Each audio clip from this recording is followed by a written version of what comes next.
Daqui a pouco você apresenta a sua família também, tá bom? Apresenta a família, tá ali. Caravana de Campo Grande, né? Caravana de Campo Grande. Deus abençoe.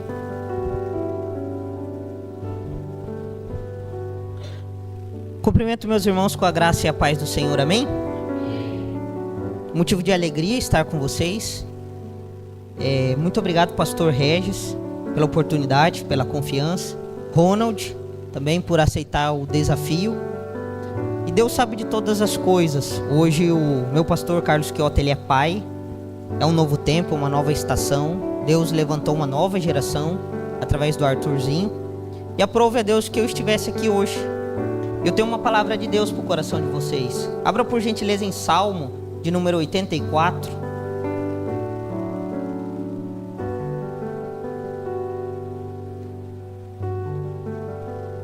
Salmo de número 84.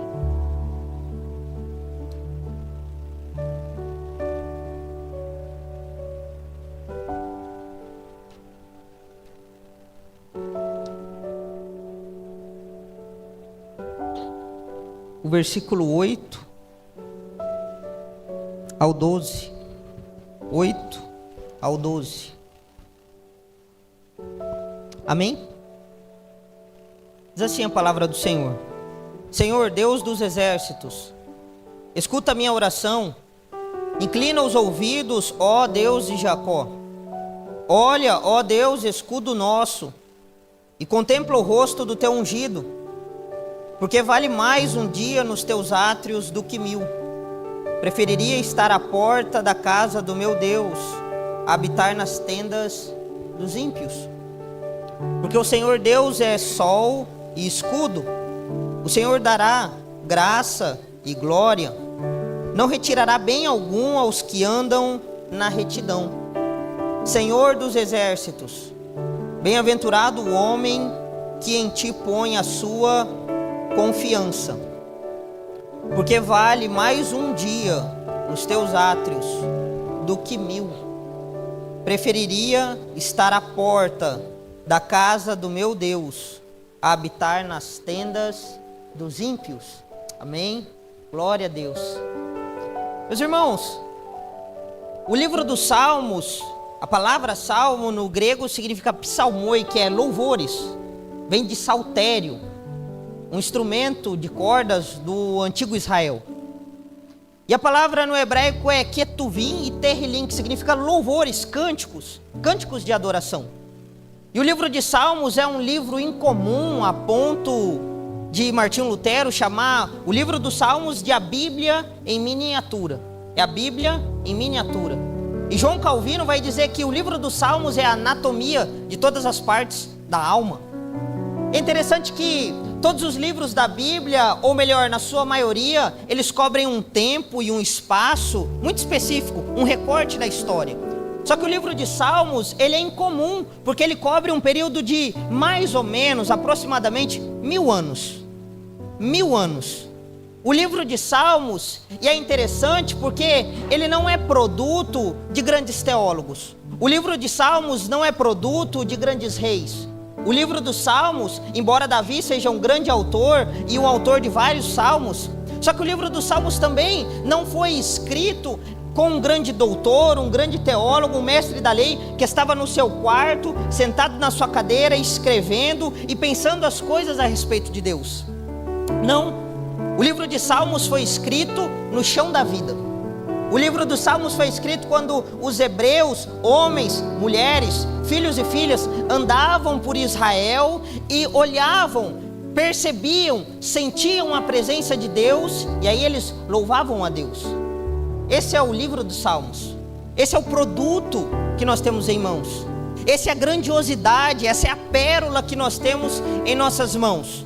Isso significa, meus irmãos, que o livro de Salmos, ele não é das melhores pessoas, não é dos grandes autores, das mentes brilhantes, mas o livro de Salmos é das pessoas comuns que andaram dia a dia com Deus e foram fiéis à tua palavra. Isso significa que a nossa espiritualidade não é medida pelo nosso talento. A nossa espiritualidade não é medida pelas nossas ferramentas, utilidades, a nossa fama ou glória, Mas a nossa espiritualidade, fidelidade ao Senhor, é medida durante a nossa vida, dia após dia, quando nós somos fiéis a Ele. E os salmistas foram fiéis. E é interessante que todo salmo tem uma história. Todo salmo tem uma história. E qual é a história do salmo de número 84? Qual é a história desse salmo? A história desse salmo começa em Números capítulo 16, quando Corá, Datã e Abirão, eles se reúnem, e aí eles vão com 250 homens, eles saem, vão na tenda de Moisés e diz: veja, Moisés, nós não queremos que você seja líder. Veja, Moisés, já passou o teu tempo, você está muito velho. Veja, agora nós temos ideias novas e nós queremos governar Israel. E aí Moisés, ele se prostra, ele ora ao Senhor e ele intercede. E aí o Senhor diz a Moisés: Moisés, amanhã eu farei um sinal perante o povo e mostrarei quem são dos meus e quem não são. E é interessante que dessa revolta, no outro dia, no dia seguinte, está Corá, Datã e Abirão nas suas tendas, e a Escritura vai dizer que eles estão na porta. Na porta. Eles estão na porta, com os seus incensos. E é interessante, isso me chama a atenção, porque a nossa geração, a nova geração, é uma geração que tem ou se alegra muito das coisas novas. Nós queremos as coisas novas, nós queremos as coisas rápidas, nós queremos encantar.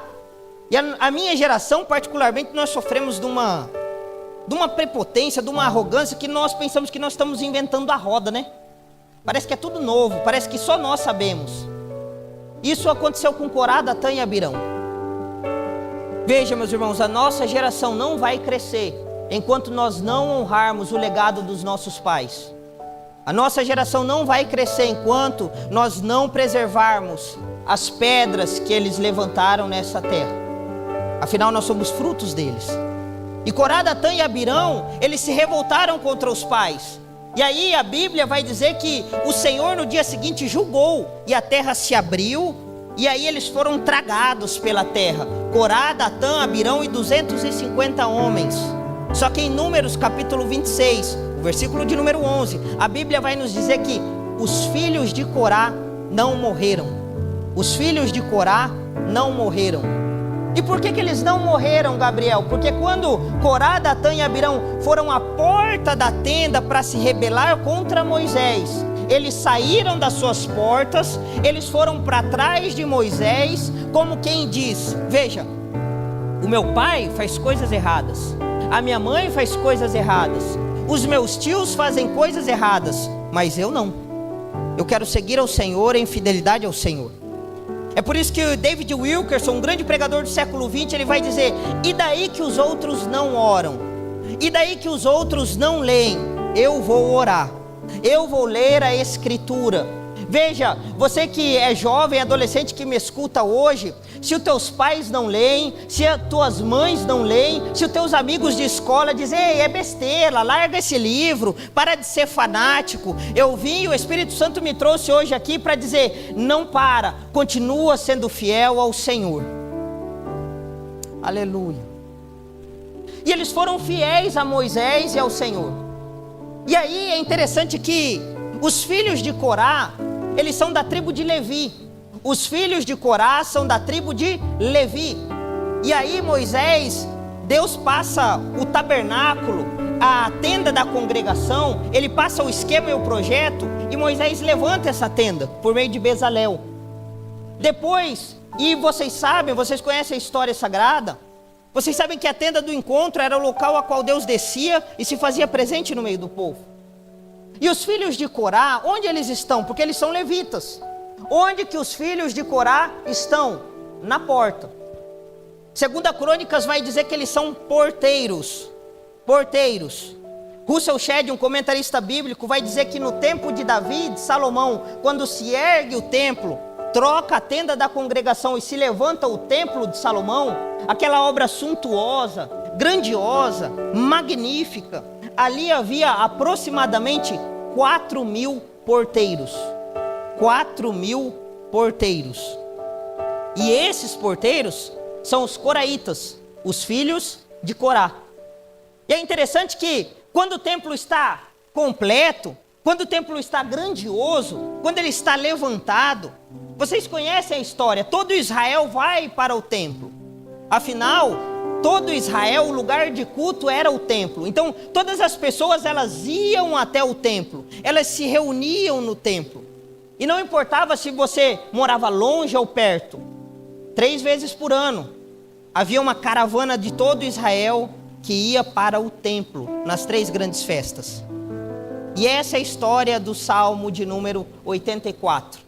Quando numa dessas grandes festas, todo Israel está andando, todo Israel está se reunindo, todo Israel está peregrinando ao templo. E vocês conhecem a história e vocês sabem que o templo é uma obra grandiosa. No mundo antigo era disparado, sem sombra de dúvida, era uma das maravilhas do mundo. Todas as pessoas se reuniam lá. E vocês sabem que a glória de Deus descia no Santo dos Santos e ela ficava lá. E aí o povo ia até o templo, oferecia sacrifício, Deus descia com a sua glória, ele se manifestava lá. E é por isso que o povo iria para lá, porque eles queriam ouvir Deus, eles queriam sentir Deus, eles queriam ser tocados por Deus, eles queriam ter os seus pecados perdoados.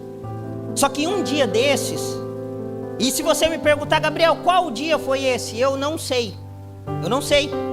Eu não sei qual foi o dia que um dos coraitas, um dos porteiros, escreveu o Salmo de número 84. Mas foi um momento de festa, quando todo Israel está se reunindo, eles estão indo para o templo e as pessoas estão entrando. É como se nós estivéssemos vindo à igreja, entrando no congresso, sentando nessas cadeiras, ouvindo louvores, sentindo a presença de Deus. Só que os filhos de Corá estão na porta. Na porta. Os filhos de Corá estão na porta. E é interessante que as pessoas entram, elas sacrificam o novilho, elas têm os seus pecados perdoados, o sacerdote abençoa essas pessoas, eles saem alegres, regozijados. Só que onde estão os filhos de Corá? Na porta. O sacerdote entra, ele passa a linha do templo, ele vai oferecer sacrifício, ele ora, ele vê a glória descendo. E onde estão os filhos de Corá? Na porta. O sumo sacerdote, ele entra no santo lugar e ele passa as cortinas do véu, e uma vez por ano ele entra no Santo dos Santos, ele ouve Deus, ele vê a glória de Deus, ele é tocado por Deus. E onde estão os coraitas? Na porta. Na porta. E se você estudar a doutrina do Espírito Santo no Antigo Testamento, você vai ver que o Espírito Santo, ele descia e subia, ele fazia uma espécie de mola elástica, ele vinha e voltava, ele não habitava na sua plenitude. Ou seja, a profecia de Joel era para Atos capítulo 2, quando o Espírito Santo desceria sobre toda carne. No Antigo Testamento não descia sobre toda a carne, descia em pontos específicos, em lugares específicos. Gabriel, o que quer dizer isso? Significa que os coraitas que estavam na porta, eles não ouviam, eles não tocavam, eles não sentiam, eles não eram perdoados, porque eles não sacrificavam, eles estavam na porta, eles não ouviam Deus, eles não viam a glória, afinal a glória estava dentro do templo com as portas e o véu fechado, e mesmo assim eles estão na porta, e eles vão escrever o Salmo de número 84. Pois um dia nos teus atos vale mais que 1000. Prefiro estar à porta da casa do meu Deus a permanecer nas tendas da perversidade. Eu vim dizer para vocês hoje, jovens que me escutam, o Espírito Santo me trouxe aqui para dizer que a verdadeira espiritualidade é quando nós não sentimos, quando nós não ouvimos, quando Deus não fala, e nós estamos na porta dizendo, é melhor estarmos aqui do que lá fora. Oh, glórias. É melhor estarmos aqui do que lá fora. E dói quando ele não fala. Dói quando ele não fala, porque o salmista diz no versículo 8: Senhor Deus de Jacó, escuta a minha aflição. Eu oro ao Senhor, escuta a minha aflição. escuta a minha aflição. Veja, era lei, ele não podia sair daquela porta. E a porta, estar à frente da porta, no hebraico, no significado, significa estar no limiar. No linear. O que significa, Gabriel? Estar no linear. Significa que ele não podia passar. Ele não podia passar. Ele tinha que ficar da porta para trás. As pessoas entravam, as pessoas sentiam, as pessoas ouviam, as pessoas eram tocadas e ele estava na porta. É por isso que ele diz: escuta a minha oração, ó Senhor. É o salmista dizendo: Senhor, eu quero entrar. Eu quero também sentir. Eu quero também ser tocado. Parece que todo mundo escuta e eu não. Parece que todo mundo sente e eu não. Parece que todo mundo é abençoado e eu não. Senhor, eu também quero isso. E o Senhor não fala com ele. O Senhor não fala com os coraitas, porque eles são porteiros. A verdadeira espiritualidade é quando nós não ouvimos, não sentimos e não vemos. Isso é lindo, meus irmãos, porque quando nós andamos com o nosso Senhor, não é todos os dias que nós vamos vê-lo. Não é todos os dias que nós vamos senti-lo. Não é todo dia que Ele irá nos tocar. E é nesse dia que Ele está com os olhos abertos, com os ouvidos abertos, cuidando o que nós vamos fazer. Cuidando o que nós vamos fazer. Eles estavam na porta e ele diz: aqui, Senhor, aqui. Sem eu sentir, sem eu ver, sem eu ouvir, vale mais do que estar nas tendas da perversidade. Eu vim falar para vocês hoje, jovens que me escutam, que vale a pena vir para a igreja, vale a pena ouvir ao Senhor, vale a pena seguir as Escrituras, porque o mundo não te oferece nada. Ele te rouba, te trai, te engana. Gabriel, mas eu não escuto, mas eu não vejo, acontece com todo mundo, menos comigo. Irá chegar o seu momento, que Deus irá se revelar para você. Aleluia. Foi assim comigo. Foi assim comigo também. Você acha que eu não me iro, eu não me canso quando Deus não fala comigo? Eu entro em crises também. Quando Deus me chamou, eu estava no interior de São Paulo, numa cidade chamada Jarinu. Quando eu ainda corria atrás de um outro sonho, que era jogar futebol. E aí, com 15 anos de idade, o Senhor se apresentou para mim. Eu estava lá num hotel fazenda, que era o alojamento do clube Red Bull. E aí bateram no meu quarto, porque lá tinha vários quartos, vários alojamentos. E aí bateram no meu quarto, eu abri a janela e eles falaram: Gabriel, tem culto hoje. Era uma quarta-feira. Tem culto hoje, Gabriel. E eu sempre fui de igreja, eu nasci e cresci na igreja. E é interessante que quando eu ouvi isso, eu falei: não tem não. Não tem, porque não tem pastor aqui, não tem diácono. Não tem ninguém que toca e que canta. Hoje não tem culto, não. Não tem um templo, não tem um gasofilaço. E eles falaram: Gabriel, vai lá para o escritório, para a nossa sala de reunião, que às 7h30 vai ter culto lá. E aí o Espírito Santo me incomodou, assim como ele te incomoda quando você quer ir para o mundo. Quando você quer viver a tua vida, e aí você quer fazer as coisas que os teus amigos mundanos fazem, e aí você vê que você não tem alegria nessas coisas. É quando o Espírito Santo te incomoda, e ele me incomodou. E eu fui para essa reunião às 7h30, às 19h30. Quando eu cheguei lá, era um quartinho bem pequeno mesmo. Eles colocaram um som na caixinha, afinal ninguém cantava bem, não tocava como vocês. Eles apagaram as luzes e começaram a orar. E eram meninos de 14, 15 anos, eles eram da minha idade. E eles começaram a orar e até hoje, para mim é viva essa memória. Até hoje eu lembro deles orando.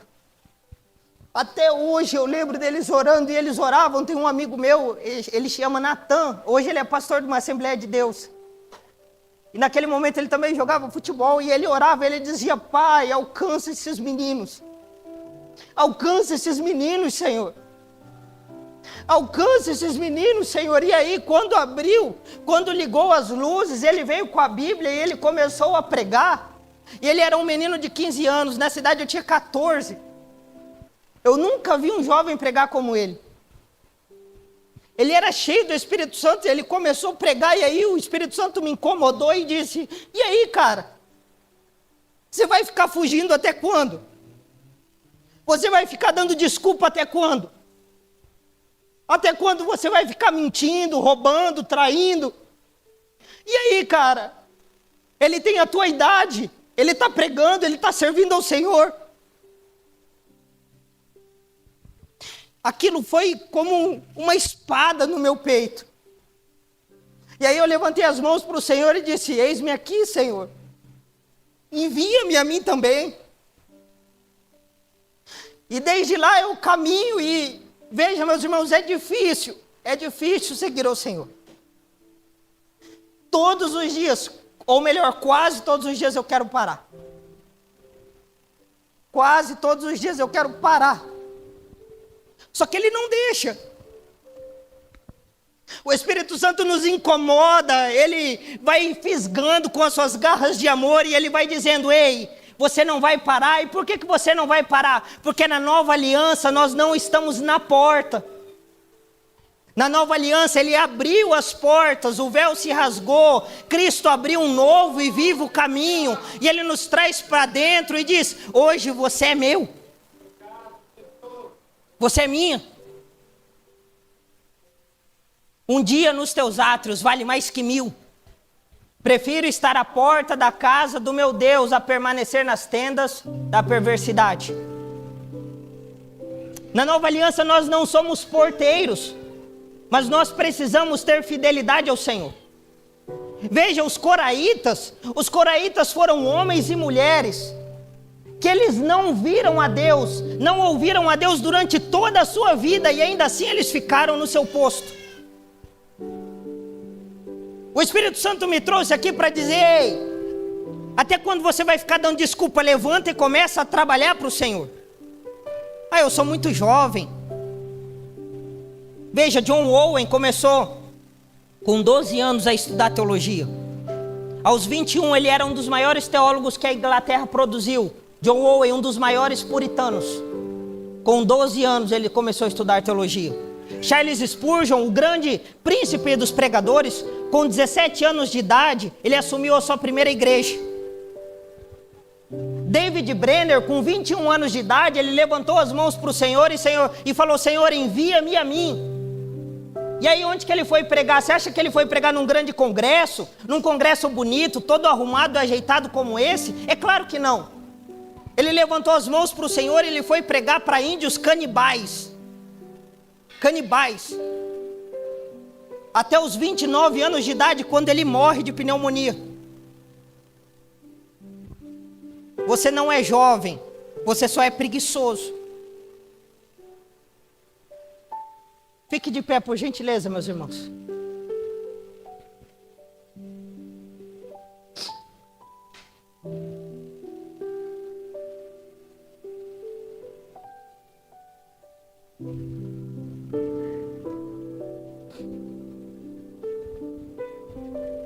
A nossa geração precisa ser batizada com fidelidade ao Senhor.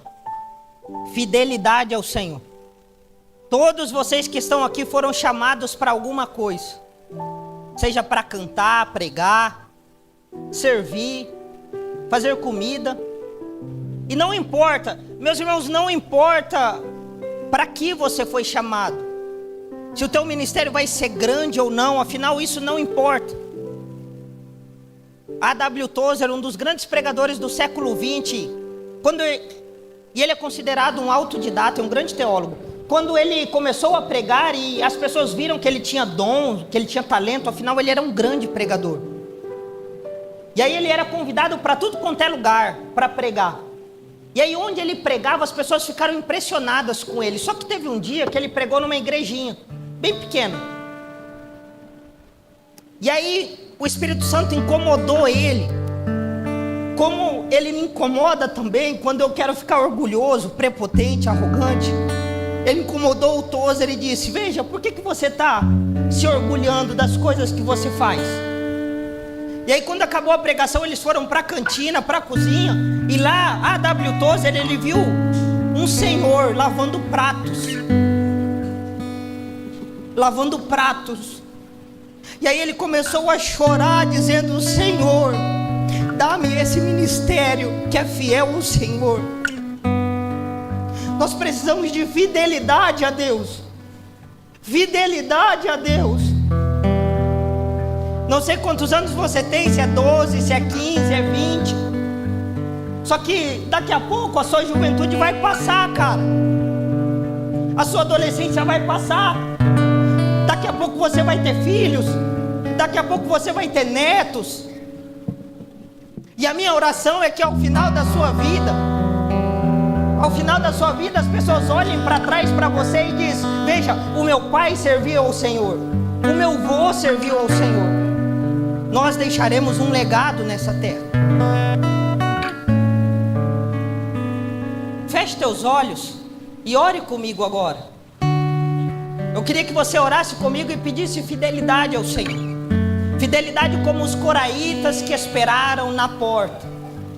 Eles esperaram na porta e eles escreveram um dos salmos mais belos que nós temos, o salmo de número 84. Pai, aqui está o teu povo, Senhor. Aqui está a tua igreja, Senhor. Aqui estão os teus jovens, aqui estão os teus adolescentes, Pai. Não foi eu que comprei eles com sangue, Pai, foi o Senhor. Oh, Espírito Santo, toca nos corações, toca nas mentes, Pai. O Senhor é mestre por excelência em trocar um coração de pedra e colocar um coração de carne. Pai, abra os nossos olhos para que nós possamos vê-lo. Pai, toca nos nossos corações e abra os nossos ouvidos para que nós possamos te ouvir. Pai, levanta a nossa geração. Levanta uma geração, Pai, que te serve em fidelidade. Pai, levanta os teus filhos. Oh, Espírito Santo, trabalha na nossa geração também, como o Senhor trabalhou no passado. Trabalha, Pai, na nossa geração. Levanta, Pai, os teus profetas, os teus evangelistas, os teus pregadores, os teus mestres, Pai. Levanta os teus servos, Pai. Aqui está a tua igreja, aqui está o teu povo, Senhor. Essa é a minha oração, Senhor, em nome de Jesus. Amém.